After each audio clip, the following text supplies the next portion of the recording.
Hi everybody, it's Ann King here again. I am with Decor Creations by Ann.etsy.com, and I want to talk to you for just a minute about this video. I am going to show you how to make a wreath using one of the pumpkins that we made in a previous video. I am doing this to kind of promote my Etsy shop so you can see what I'm about and the kind of things I create in my Etsy shop in order to sell to you. These things are to enhance the decor in your home. I use them in my home as well. And I really hope you enjoy this video and that you'd like to see more of them. If so, if you could please like this video and consider subscribing to my YouTube channel, it would be greatly appreciated. Or leave me a comment saying what you liked or didn't like, or what else you might like to see in a video in the future. So that being said, I'm going to begin showing you what I have here. I went ahead and picked out all the different items that I want to use for this wreath. I have some black and white checked ribbons, some white ribbons, some leopard style ribbon, using gold and turquoise, some more white ribbon, and a turquoise plaid. The wreath, I have already attached the pumpkin to it. This is the pumpkin that we made in the last video. It is a turquoise pumpkin made from a sweater. What I did was, at the bottom of the pumpkin, I took some little sticks just like this, which are stems from flowers that I cut off close to the top when I use them, and I just saved the stems in order to have them to poke into my pumpkin or other things I want to attach. Another thing that you can use is you can buy the little bamboo sticks at the grocery store for a couple bucks, for about 100 of them, that you do shish kebabs with, and I have used those many times when I'm trying to attach things. What you do is you put glue on about the first 2 inches of that stem, go to the bottom of your pumpkin, spread your sweater fabric as far apart as you can, aim for one of those little holes in the knitting, and just poke it in about 2 inches and hold it for a minute until the glue is dried. You're going to need at least 2 of those. Once you have poked them through the bottom of your frame, you're then going to go to the back of your frame and put more glue in among the grapevine in order to secure those sticks. If you need to clip them off the bottom because they're too long, that's no big deal. Just use your bolt cutter or your wire cutter in order to cut those off. Now that we've cut that out, I'll show you the back of the wreath. It's not exactly beautiful, but that's okay. It is the back of the wreath. There's a lot of glue down here at the bottom securing my stems, and there's glue along this side of the pumpkin, gluing it to the inside edge of my grapevine wreath because I don't want it to move at all. The next thing we want to do is make our bow for this wreath, because that way we can then more easily determine where we want to put the greenery. So I'm going to use my Easy Bow Maker, and in the description of my last video I left you the address of how to get this, but basically you can just go to decoexchange.com and put in the search bar Easy Bow Maker, and they sell it there. I think it's about $20, so that's an easy way to get it. I'm going to start with this turquoise plaid ribbon, and that is a 2.5 inch wide ribbon. All my ribbons are wired because it's a lot easier to make a bow with a wired ribbon than it is with anything else. I'm not sure how long I'm going to want my tails to be, so I'm going to allow myself about 12 inches of a tail before I gather up and put it in my bow maker. That way, if I want to cut it shorter, I can, but I know it'll be long enough for what I want to do. I'm going to make my bow pretty big because even though we're working with a 14-inch grapevine, we're going to end up with a much bigger wreath after we put in all of our fabric, all of our bow and our various leaves and what have you. So I'm going to make that about 7 inches.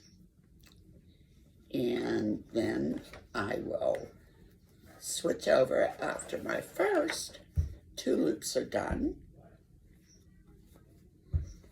And I don't want, sometimes when you make a bow, you want this shorter ribbon sticking up at the top. On this particular one, I'm going to want it all hanging down. So that's why I'm going to pull it on my Easy Bow Maker. So right now, this is what we've got on our Easy Bow Maker, just a 2-loop bow.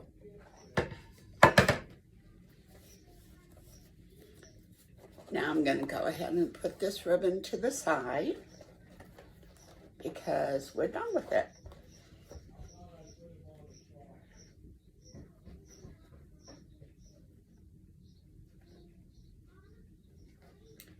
Next, I'm going to put my wide white ribbon. It is also 2.5 inches wide. And I'm going to make the loops with this ribbon about 1/2 inch shorter, so 6.5 inches long on my loops, because I want to make sure everything shows up nicely when I have that bow out. So about 6.5 inches on the loop, 2 loops, 1 on each side.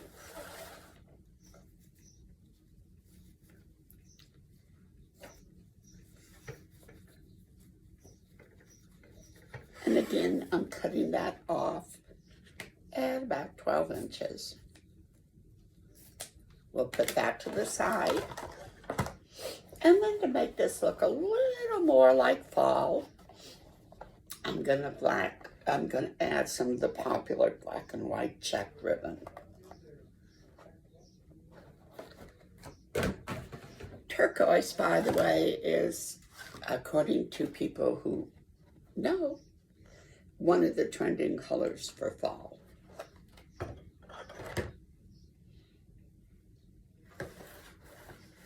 This, again, is going to be about 1/2 inch shorter than the white when it comes to my loops. So now I'm making about a 6-inch loop. There are many, many videos on YouTube and on some lives on the Facebook where people show you how to make bows. The Deco Exchange page has a lot of videos on how to make bows using the Easy Bow Maker. Piggy Ann's Florals is also a good one in order to view videos on how to make bows using the Easy Bow Maker. So I would recommend either one of those if you want to take some free lessons on how to make a bow on an Easy Bow Maker. Some of them will also show you how to make a bow with just your hands, but I have arthritis and I find that really difficult to do, so I don't do it anymore. Now I'm going to use my leopard print turquoise ribbon. It's turquoise with beige and gold spots. It's going back to a 2.5 inch.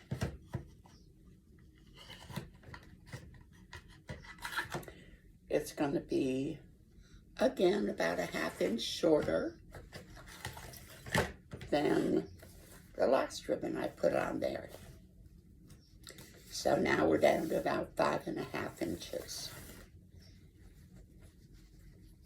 There we go. And to make our second loop. The great thing about this bow maker is that it holds your ribbon in place while you're forming your bow, so you don't have to worry about it all sliding apart on you while you're trying to go to your next ribbon. Again, cutting it about 12 inches long. And if you're wondering what I keep grabbing the top of my shirt for in between ribbons, it's because that is where I stick my pin that I put to hold the ribbon wound around the spool, because otherwise I'm liable to just lose it on my desktop or knock it to the floor. Either one of those works very well. Now I'm busy talking and I bent my pins, so we go. It's in. Last but not least, I'm going to put in some 1.5 inch wide white ribbon at the very top of this. I want to keep bringing out the whites and the turquoise that I have in my pumpkin already. And that is one of the important ways you choose your ribbon, is to look at your sign or your attachments, see what colors you have there, and match your ribbon to those colors. Not necessarily in the pattern, because as you can see, I did not, just in the colors. This is going to be, again, about 1/2 inch shorter on the loop length. And then I'm going to go ahead and put that all the way down. End of the roll. So, I was considering using some of the, well, now it escapes me what the name of this is, but you can, raffia. Some raffia in my bow, but I decided my pumpkin's a little more elegant than that, so I really don't want to use the raffia. So I'm going to go ahead and put that down. What I do want to use is some of this mesh too. This is a tubing made out of the mesh. It's a little bit stretchy. And what you want to do with that, or what I want to do with that, is just take a couple of lengths of it and put them right at the center of my bow, because I want my bow to be kind of shiny and holler, look at me. So I'm taking about 24 inches of it, doubling it over, cutting it off, and just laying that right down in my bow at the very top. I'm not making loops with it. I'm just laying it in there, straight in there. I'm going to go ahead and set this aside for now. Now we're going to we hold the bow down at the center. We're going to pinch it between our thumb and, I use my ring finger. Some people use the center finger. I'm going to take a white piece of pipe cleaner or chenille stem. You want to pull that down. You want to pinch at the center and pull that down just as tight as you can, and then twist. And you're going to twist your bow, not your chenille, because that helps to pop up the loops that are on your bow. I'm going to set that aside now that we're done with it. And I am going to attach my bow before I decide where I want to cut off these tails, because I can tell better where it'll look best with the tails cut off if I am already on the wreath. So what you do is you take your wreath, decide where you think you want to put your bow, and I want to put it right here, kind of off to the side of my pumpkin. So I'm going in right here. And you're going to thread your twist tie or chenille, whatever you call it, right into the inside edge of that grapevine, and then coming down into your grapevine, you're going to go ahead and put it between the grapevine, because you don't want the side of it showing on the side of your wreath when people look at the side of your wreath. This way it's disguised within the grapevine. Then I'm gonna hold it up. I'm going to pull the stem, chenille stem, really, really tight. Flip it over and hold it really tight and just twist. Normally I twist about 8 to 10 times because I'm a little bit paranoid that my bow's going to fall off, and I want to make sure it doesn't untwist. You'd probably be fine with less than that, but that's just something that I do personally. And now I'm going to take my bolt cutters. Allergy season is really bad this year. Cut off my chenille stem. And then I'm going to tuck what's left inside my wreath so that it's not poking out. It's still all nice and neat, and I won't have to worry about it out there. So now that's all nice and tucked in. I'm going to turn my wreath back over. And now I am going to fluff out my bow by opening up all the loops so that you can see all the prettiness of this ribbon.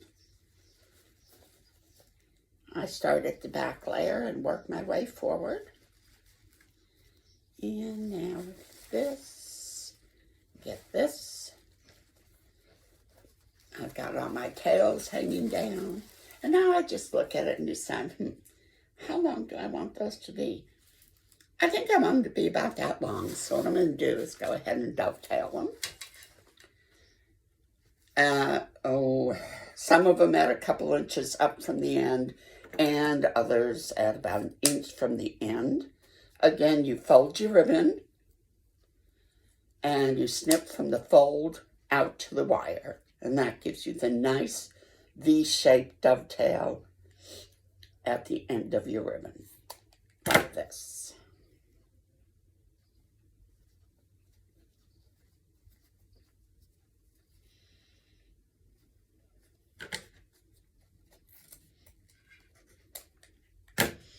After we've done that, I'm going to go ahead and end part 1 of this video.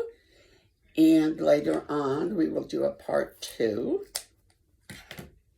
so that you can continue making this wreath. And I will show you how I attach the greenery and what kind of greenery I'm choosing, and try and explain why I choose those particular greens in order to do this. So if you enjoyed this, please keep your eye out for part 2. It will be coming probably later today. And that way we just don't have to stay as long on each video, because I know we're all pressed for time and you're not going to have time to watch the entire video of how I make this wreath all at once. So here you go. This is what we've got so far. A beautiful pumpkin with a beautiful bow on a grapevine wreath. And again, thank you for watching. I am Ann King from Decor Creations by Ann at Etsy.com. And I'll be happy to see you when I return. Thank you.